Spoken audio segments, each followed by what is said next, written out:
Okay, so we're going to be talking about some glyphs in the western U.S. and these are very interesting all throughout.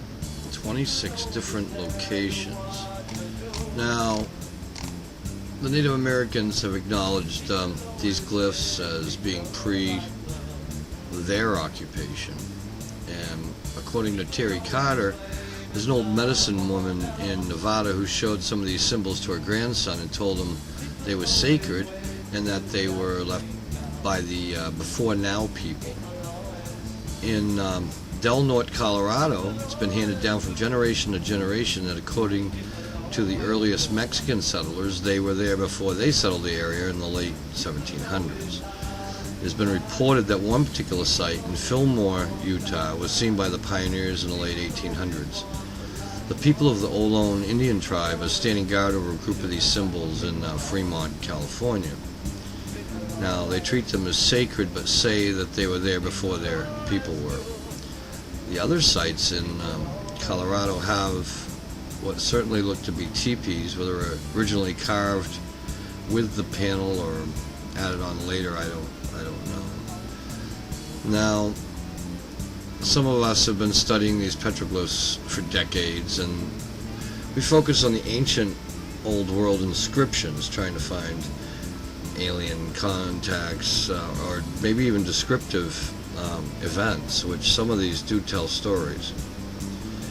Some of my background, I have a little bit of archaeoastronomy and a couple of disciplines, but I came across the Fillmore, Utah, which the panel there is attributable to the Egyptians. And I was looking for some information on a new petroglyph site that I got a line on, and the inscriptions are similar to the photos here. So close to the inscriptions that I found in other places that I'm pretty sure they're the same language.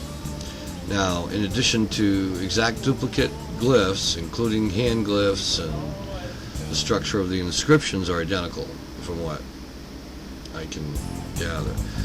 Now, these are metal plates that were found real close to the inscriptions, and these are chalk lined out, and the guy who did it got scolded for it because you're not supposed to do that kind of crap. But anyway, my first impression is they may be Hopewell in origin, but there's some Aztec icons in there as well, so if anybody's made any efforts to crack the code, let me know. Looking at those glyphs, and definitely some are classic petroglyphs, as you see, the foot from motion. This is where the glyphs are, and this is an excavation here of a guy that was looking for the gold plates. This is a carving in the side of a stone. Some thought it was a map, and others thought it was some kind of sacrificial temple or whatever. Okay, so in here, combo glyphs.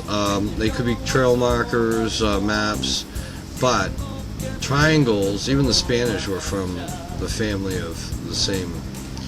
So a man's head, boot or shoe could be an L, as in a boot would take it as movement. The next symbol, this one's cool. The shot put man, carved right face down in the bedrock. It's pretty cool. 5 feet tall.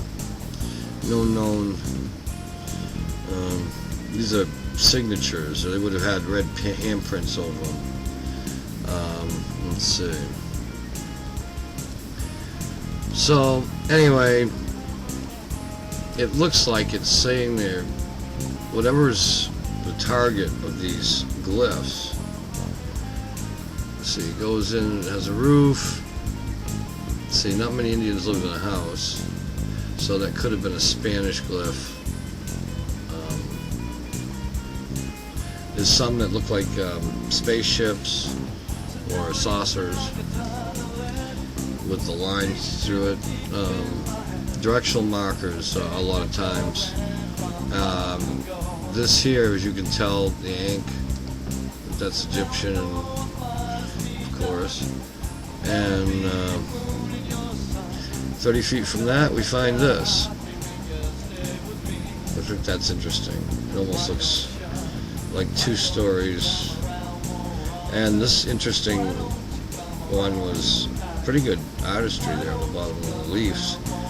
But California Bay Area. Yeah, so this is where they found another great in the same area in San Francisco in the 50s. And we find the same symbols in Utah and all the other places. Same symbols, but arranged differently. 1954 in San Francisco. This is the message left behind. Interesting stuff. I do have some translations. One of those panels talk about an awful sad story about a guy traveling a long ways and coming back and find his family dead.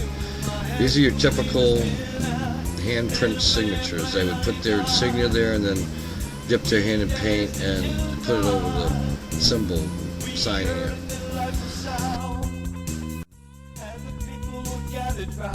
Nevada. I want to go there this year.